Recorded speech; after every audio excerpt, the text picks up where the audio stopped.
大家好啊，精神啊！我係 Tiger，你哋嘅節目主持人。嗱，12生肖龍虎榜咧，我哋已經講咗開頭嘅9隻噶啦，而家咧就剩翻第10位、11位同埋12位3隻生肖嘅。嗱，呢3隻生肖咧雖然係爆威啊，但係我都要勉勵大家，喂，今年可能都係麻麻地，但係希望在明年啊嘛，而且一年好快就過。再加上而家我哋都係好概括咁樣將12生肖嘅運程送俾你哋，其實仲要配合你哋嘅出生年份啊、時辰八字嗰樣嘢嘅，所以未必一定係好差噶。好啦，我哋即刻反埋位先，我哋開始講啦。第10位嘅生肖係生肖屬牛啊。嗱，今年生肖屬牛咧，害太歲，是非滿天飛啊。嗱，牛咧丑午就傷害，小人咧就暗箭如雨，好似咧就拍緊宮心計咁樣嘅。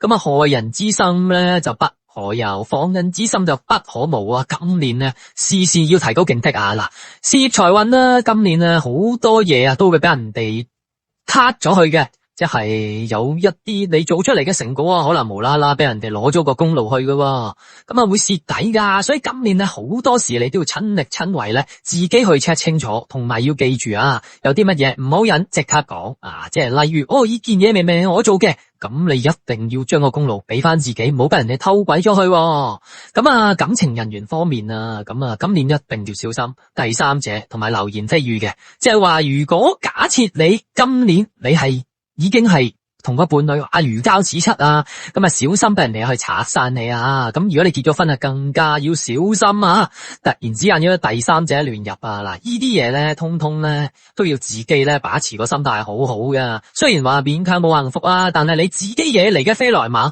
其實咧有陣時可能係一啲爛桃花。咁啊千祈要安頓好你自己嘅感情，安頓好你自己嘅心情先得噶。咁如果未有着落嘅桃花咧，今年咧其實桃花你哋麻麻地嘅。咁我就覺得一切都係隨緣啦。嗱，又唔好講到話自己一定好差唔得吓。總之永遠希望在明天。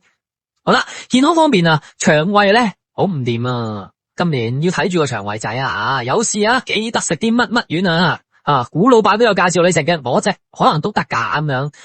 唔好捱咁多嘢吓，記住明年咧火好猛嘅，好多心肝脾肺腎嘅嘢都要小心啊，小心使得萬年船。好啦，今年我俾你嘅感樣係少講嘢，多啲做嘢啦，少說話多做事，從來都係好事嚟嘅。咁今年都少人都比較多嘅，咁盡量睇下有冇辦法出去買啲可能食物咁樣啦，擋小人啊，及貴人嗰啲啦，係咪啊？咁平平安安度過個馬年啦。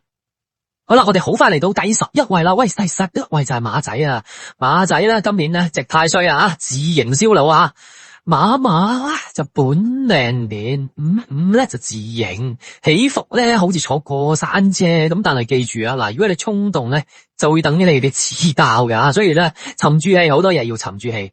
事業運方面咧，機會就比較大，但係好容易錯。投資記得要三思，即係你可能有一啲好大型嘅一啲事業要開展啊，有啲好大嘅投資要開展啊。喂，真係要三思，千祈喺呢一年啊，值太歲唔好講笑。係啊，我哋都係心安理得咧，你都係樣樣要萬事小心嘅吓。咁感情人緣方面咧，今年啊閃婚嘅機會好大，但係分手嘅機會亦都唔細噶。記住要克制住自己嘅情緒，特別唔好聽咗我個 fuck 你今年麻麻地啊，情緒唔好啊。喂，要克制住個情緒，咁就會好好多噶啦。健康方面啦吓，今年嘅心理質素會比較差啲噶吓，樣樣嘢都好似覺得自己會做得唔對版啊，頭碰咗黑啊，其實唔好噶，因為如果心理質素咧都會影響到自己嘅身體健康嘅，會帶嚟好多情緒病嘅。特別注意今年交通方面啊，要時時小心啊，揸車好，搭車都好，留神戴好安全帶。好啦，今年我俾屬馬朋友嘅感覺咧，就係咧你嘅動靜要分明啊，得閒要揾一啲生肖啊，可能今年狗馬虎三合嘅人啊，貴人呢去同你化解咗佢啦。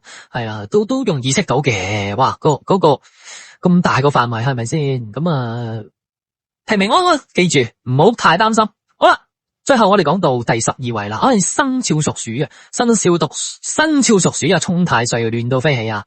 咁啊，鼠咧就係子午相沖嘅，係啊，今年好容易變動啊，係啊，事業家庭都會震一震噶，但係記住啦，逢衝即動啊，唔好衝動啦，主要咧都係嗰句，所有你覺得今年運氣唔好嘅都要沉住氣，係嘛？永遠向住好嗰方面去諗去做啊！講下事業同財運啊，今年小心被財源啊，被財源，同埋咧好容易跌錢嘅，要特別提防詐騙。係啊，今年係適宜儲錢嘅，投資高風險嘅嘢絕對唔好做。安安穩穩保住自己嗰啲錢啊！好啦，感情人緣方面啊，今年啊，你因為啲小嘅嗌霎啊，分手嘅機會都高噶。我講緊如果係你拍緊拖嘅朋友或者結咗婚嘅朋友啊，咁啊，其他桃花方面咧，今年都係爛桃花居多，咁所以都係我成日都喺度好強調嘅，喂，感情啊，細水長流啊，忍讓啊，遷就先係最高境界啊！